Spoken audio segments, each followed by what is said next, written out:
સુપ્રસિદ્ધ યાત્રાધામ શક્તિપીઠ અંબાજીના વિકાસ માટે રાજ્ય અને કેન્દ્ર સરકાર દ્વારા 1200 કરોડ રૂપિયાની ગ્રાન્ટ ફાળવવામાં આવી છે. યાત્રિકોની વધુ સુખાકારી માટે અંબાજીની પવિત્રતાને લઈ મહત્તમ અંબાજીથી ગબ્બર શક્તિ કોરિડોર, ચાચર ચોક, વિસ્તૃતીકરણ તેમજ અંડરગ્રાઉન્ડ માર્ગ જેવા વિકાસના કામોને હાલ પ્રાધાન્ય આપવામાં આવ્યું છે.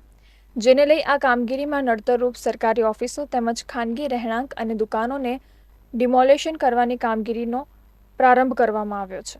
સૌપ્રથમ અંબાજી મંદિર દેવસ્થાન ટ્રસ્ટ, એસટી નિગમ, ગ્રામ પંચાયત અને માર્ગ અને મકાન વિભાગની નડતરરૂપ મિલકતોને દૂર કરવાની કામગીરીની શરૂઆત કરવામાં આવી છે. આ સાથે જ સૌપ્રથમ હોલિડે હોમની જગ્યાએ સર્કલ બનાવીને ત્યાંથી ગબ્બર તળેટી સુધી શક્તિ કોરિડોર અને 51 શક્તિપીઠ સર્કલથી સંસ્કૃત પાઠશાળા સુધી વાહનો માટે અંડરગ્રાઉન્ડ રસ્તાની કામગીરી પ્રથમ અને દ્વિતીય ફેઝમાં શરૂ થશે. અંબાજીના વિકાસની કામગીરીને લઈ અંબાજીમાં ભરાતા ભાદરવી પૂનમનો મહામેળો 3 વર્ષ સુધી બંધ રહેશે તેવી વાતનું ખંડન કરતા અંબાજી મંદિરના વહીવટદારે તેને માત્ર અફવા ગણાવી હતી. મેળો પરંપરાગત રીતે ચાલુ રહેશે અને જરૂર પડશે તો અન્ય વૈકલ્પિક વ્યવસ્થા કરી મેળો ચાલુ જ રખાશે તેમ તેઓએ જણાવ્યું હતું.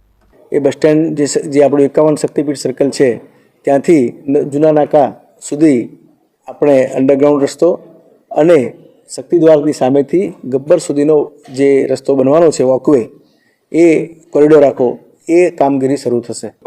એવી કોઈ વાત છે નહીં. ભાદરવી પૂનમનો મેળો થવાનો છે અને કે મેળો બંધ રાખવાની એવી કોઈ સૂચના સરકારશ્રી તરફથી કે મંદિર ટ્રસ્ટ તરફથી કોઈ એવી ઘોષણા કરવામાં આવી નથી.